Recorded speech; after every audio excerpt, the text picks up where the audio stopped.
할렐루야. 하나님께서 오늘도 우리와 함께 하시고 우리에게 필요한 힘과 능력을 주심으로 하나님 영광을 위해서 쓰임받는 삶을 살아갈 수 있도록 역사하실 줄로 믿습니다. 오늘 아모스 3장 1절에서 8절 말씀을 중심으로 말씀의 불꽃처럼 타올라야 합니다 라고는 제목으로 말씀을 나누도록 하겠습니다. 아모스서는 북이스라엘이 가장 풍요로운 시기에 기록된 성경입니다. 솔로몬 이후 북이스라엘에 이런 전성기가 없었습니다.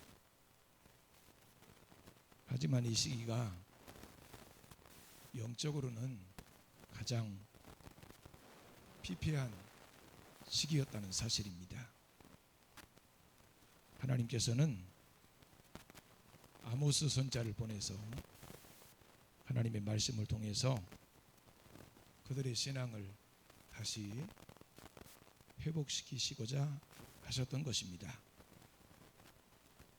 아모스는 짐을 지고 나르는 자라고 하는 이름의 뜻을 가진 사람입니다. 아모스는 선지자로서 하나님의 계시의 짐을 지고 이스라엘에 나르는 역할을 했던 것입니다. 아모스는 BC 8세기 무렵의 선지자였습니다. 원래 이 아모스는 선지자 교육을 받은 사람이 아닙니다. 베들레헴 북쪽 약 10km 떨어진 곳에 자리 잡고 있는 드고아라고 하는 곳에서 목축을 하며 뽕나무를 재배하는 일을 했습니다. 어느 날 하나님께서 그를 부르셨고 하나님의 부르심을 받은 아모스는 생업을 다 포기하고 하나님께 순종했고 북이스라엘의 중심지인 사마리아와 베델에 가서 위험을 무릅쓰고 하나님의 말씀을 선포했습니다. 이처럼 하나님께 부름받은 사람은 하나님께서 주신 사명을 위해서 사력을 다해야 합니다. 1절 상반절입니다. 이스라엘 자손들아 여호와께서 너희를 쳐서 이르시기를 이르시는 이 말씀을 들으라. 하나님께서는 이스라엘 자손들을 위해서 선지자를 보내주셨습니다. 그리고는 말씀하십니다. 이 말씀을 들으라는 것입니다. 이 말씀 속에는 이 말씀을 들으면 살고 듣지 않으면 죽는다는 뜻이 담겨져 있습니다. 하나님의 말씀을 들으면 살겠지만 하나님의 말씀을 듣지 않으면 죽는다는 말씀이 이해가 되십니까? 제가 늘 말씀드리지만 이 말씀을 이해하기 위해서는 하나님의 백성들은 떡으로만 사는 것이 아니라 하나님의 입에서 나오는 모든 말씀으로 산다는 말씀을 기억해야 합니다. 우리 육신이 떡을 먹어야 사는 것처럼 우리 영혼은 하나님 말씀을 먹어야 살 수 있습니다. 근데 사실 우리 육신보다 더 중요한 것이 영혼입니다. 영혼이 죽으면 육신은 썩어집니다. 하나님의 백성들에게 가장 중요한 두 가지는 말씀과 기도입니다. 말씀은 영혼의 양식이고 기도는 영혼의 호흡입니다. 이 두 가지가 기본적으로 이루어지지 않으면 우리 영혼이 살아 움직일 수가 없습니다. 그리고 숨도 제대로 쉬지 못하고 밥도 제대로 먹지 못하는 사람들이 어떻게 운동을 할 수 있고 일을 할 수 있겠습니까? 영혼의 양식을 먹고 영혼의 호흡을 하는 이 두 가지가 안 되는 사람은 하나님의 일을 절대로 할 수 없습니다.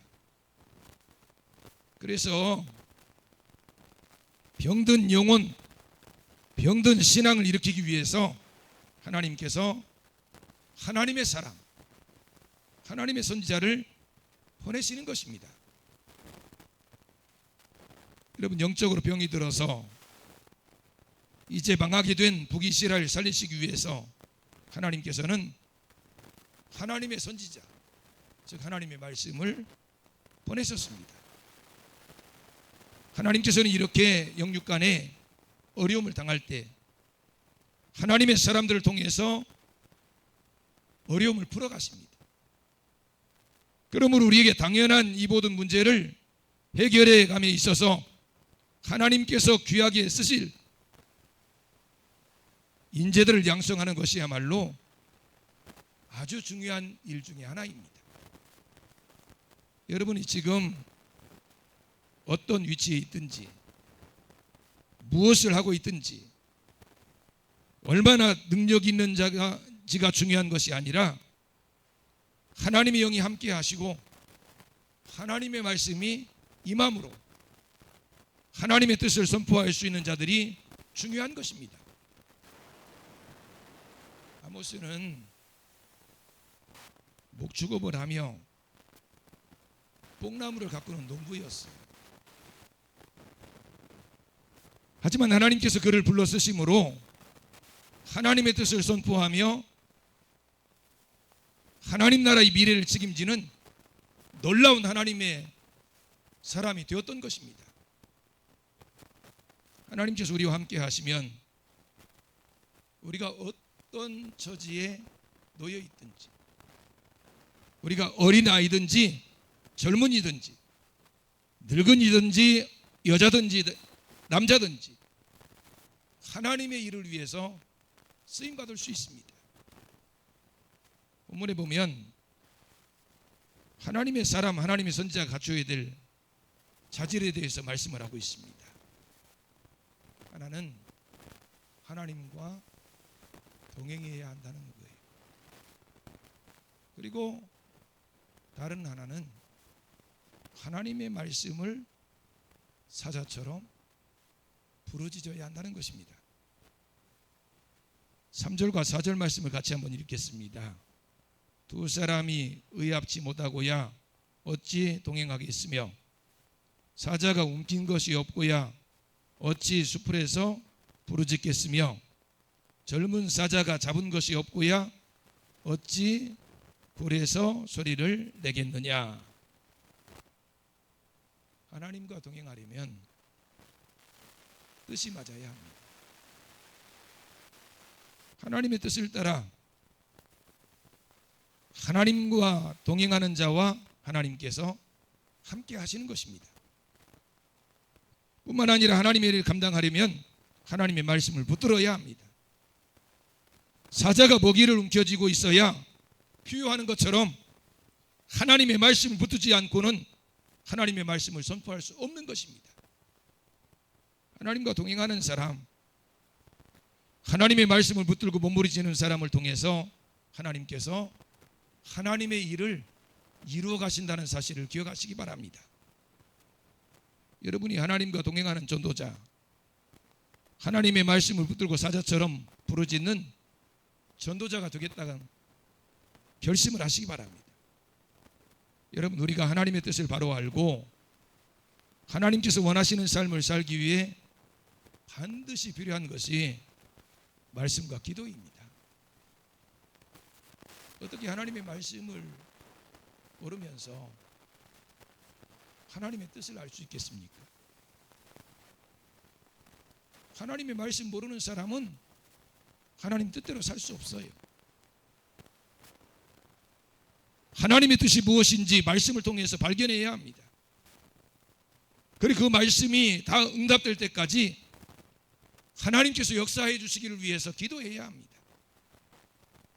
말씀을 통해 조명하고 기도를 통해 깨달은 하나님의 뜻을 따르기 위해서 여러분의 뜻이 다르더라도 하나님께서 가시는 곳으로 가고 하나님의 뜻이 내 뜻이 되도록 해야 합니다.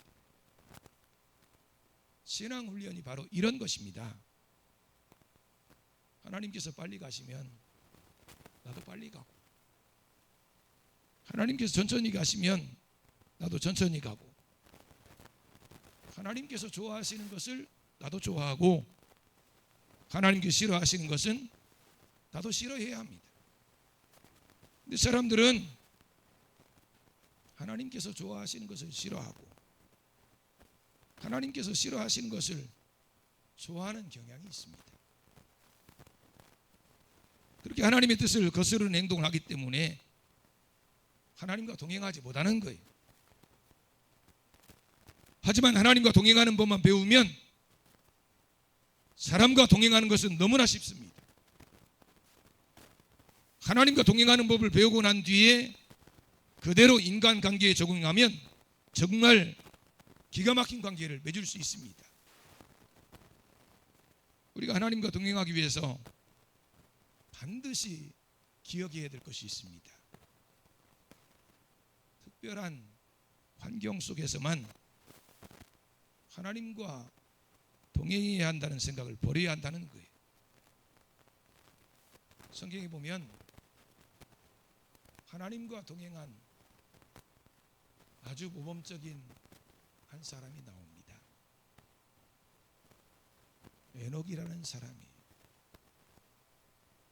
에녹이 365년을 이 세상에 살다가 하나님이 그를 데려가심으로 죽음을 보지 않고 하나님께로 갔습니다. 그런데 성경에 보면 에녹은 300년 동안 하나님과 동행했다고 말씀하고 있어요. 300년 동안을 하나님과 동행하다가 어느 날 하나님이 부르셔서 죽음을 보지 않고 하나님 나라로 간 것입니다. 사람은 누구나 죽습니다.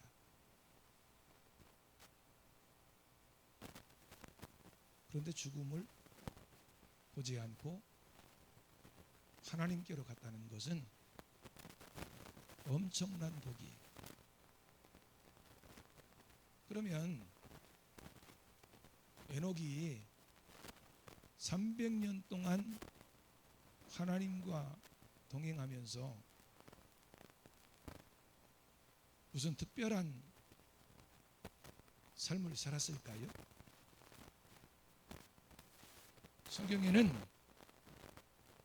그가 이 땅에서 한 특별한 업적에 대해서 말씀하고 있지 않습니다. 장가 들고 아들 낳고 이웃과 함께 살면서 하나님과 동행했다고만 말씀하고 있어요. 일상생활에서 하나님을 섬기며 동행하는 인생을 살았던 것입니다. 이것이 바로 하나님과 동행하는 신앙입니다.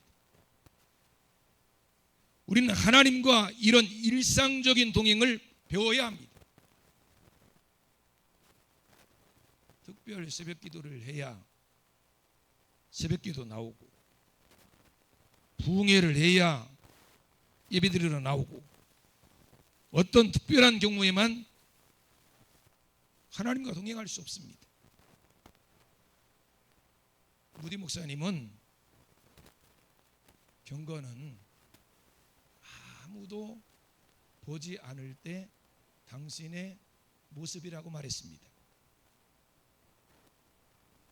아무도 없을 때, 아무도 나를 보고 있지 않을 때 내가 행동하고 있는 그 모습이 경건이라는 거예요.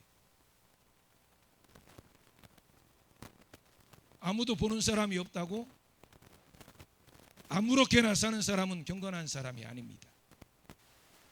하지만 누가 보든지 안 보든지 하나님의 뜻을 따라서 믿음으로 살려고 애쓰는 사람이 바로 경건한 사람인 것입니다. 일상생활 가운데 하나님의 말씀을 붙들고 하나님을 의지해야 합니다. 우리 일상생활이 얼마나 우여곡절이 많고 파란만장합니까? 야곱이 고백한 것처럼 우리는 험악한 세월을 살고 있습니다. 신앙생활하는 사람이라고 다르지 않아요. 하지만 그런 경우에서도 하나님과 보조를 맞춰 나가는 것이 중요합니다.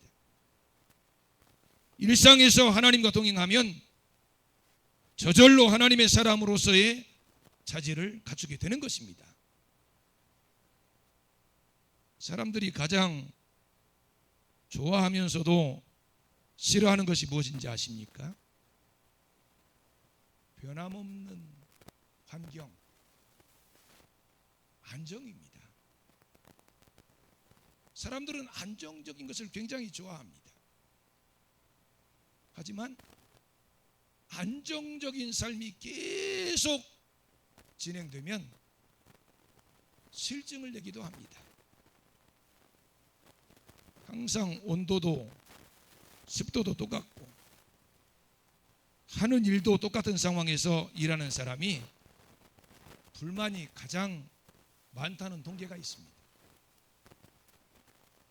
쾌적할 뿐만 아니라 완벽한 조건에서 똑같은 사람들을 마주보며 직장 생활을 하다 보면 실증이 나고 의욕이 떨어진다는 거예요.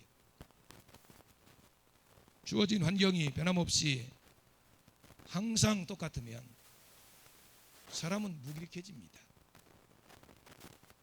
안주하지 않고 변화를 추구할 때 발전이 있음을 기억하시기 바랍니다. 하나님과 동행하는 일도 마찬가지입니다. 하나님께서는 우리의 상황이 항상 일정하도록 이끄시는 분이 아니셔요. 때로는 태풍을 일으켜서 바다를 뒤집으시는 것 같이 우리 환경을 뒤흔들기도 하십니다. 그런 상황에서 하나님과 보조를 맞추는 법을 가르치시고 역동적으로 살아감으로 승리자가 되게 하시는 것입니다. 여러분, 어떤 환경에서도 하나님과 동행하는 법을 배우시기 바랍니다. 이것이 신앙훈련이에요. 그리고 하나님께 주신 말씀을 움켜잡으시고 사자처럼 울부짖으시기 바랍니다. 그래야 마귀가 깜짝깜짝 놀라지 않겠습니까? 사자가 뭔가 잡았을 때 울부짖는 것처럼 하나님 말씀에 붙들리면 울부짖지 않고는 견딜 수 없습니다. 예레미야 20장 9절입니다.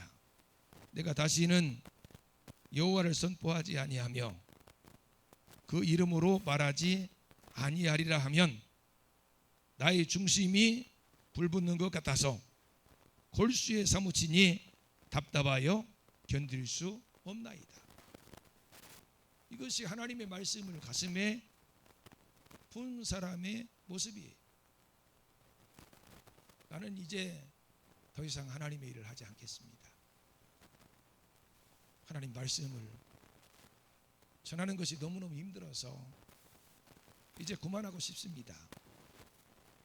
근데 그 속에 있는 말씀을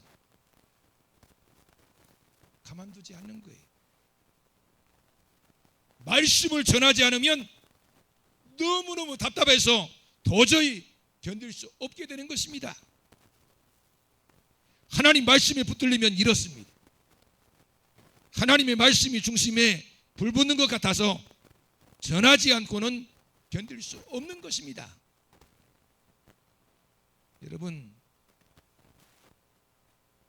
하나님 교회에서 선포하는 설교와 다른 학교나 어떤 강단에서 선포하는 강의의 차이점이 무엇인지 아십니까? 강의는요, 해도 되고 안 해도 됩니다. 강의하는 사람 마음이 하고 싶으면 하고 하기 싫으면 안 해도 돼요. 또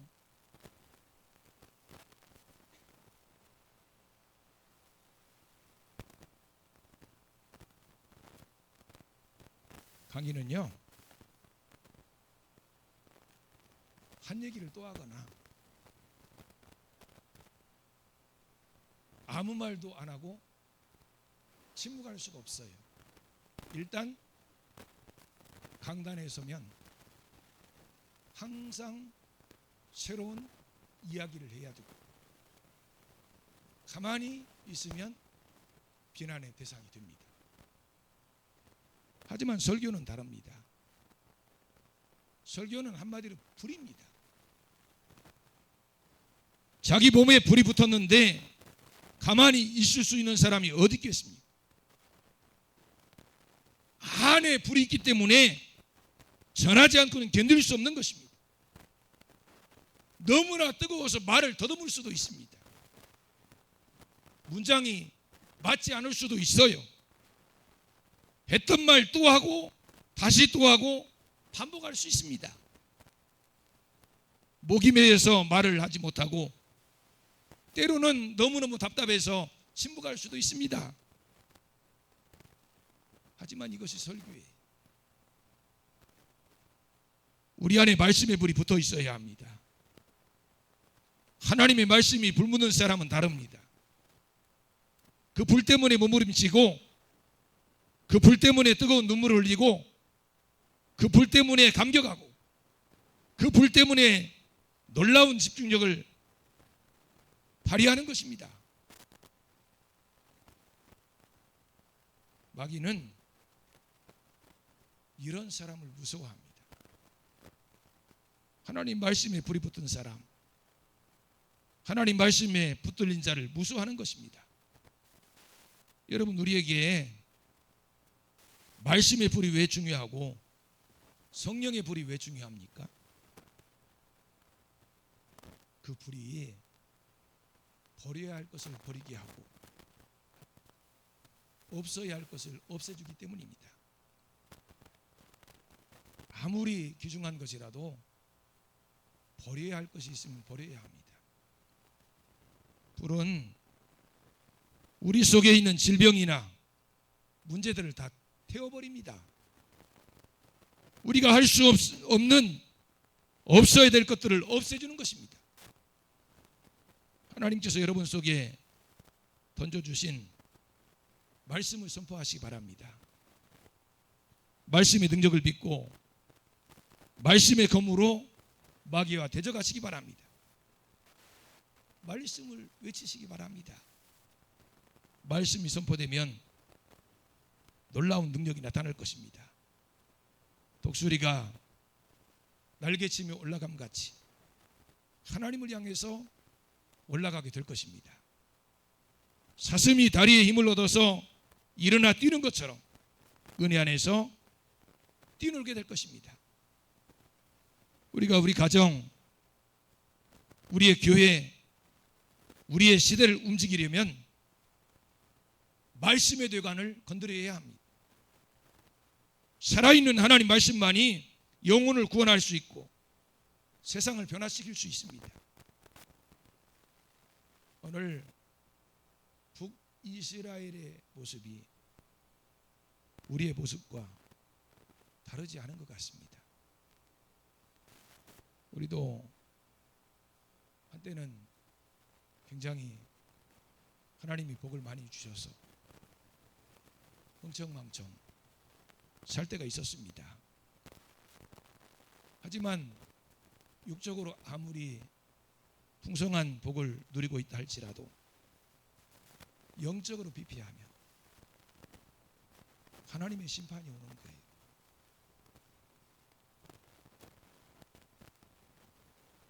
하나님은 하나님의 심판이 이르기 전에 하나님의 사람을 보내서 하나님이 경고하십니다. 하나님의 말씀을 선포하게 하십니다. 그 하나님의 말씀을 들으라는 것입니다. 그 말씀을 들으면 살고 그 말씀을 듣지 않으면 죽을 것을 경고하십니다. 오늘 우리는 하나님의 말씀에 귀를 기울여야 합니다. 하나님과 동행함으로 하나님의 은혜를 회복해야 합니다. 먹이를 쥔 사자처럼 하나님의 말씀을 붙잡고 울부짖어야 합니다.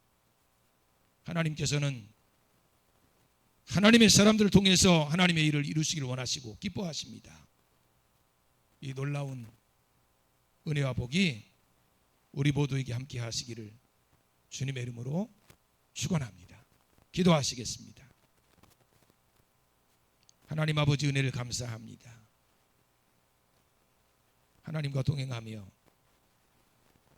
하나님 말씀 붙잡고 하나님의 길을 가게 해 주시옵소서.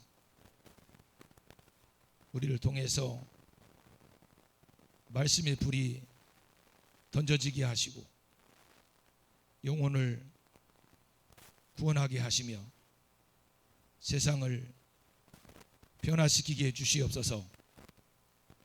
예수님 이름으로 기도드리옵나이다. 아멘.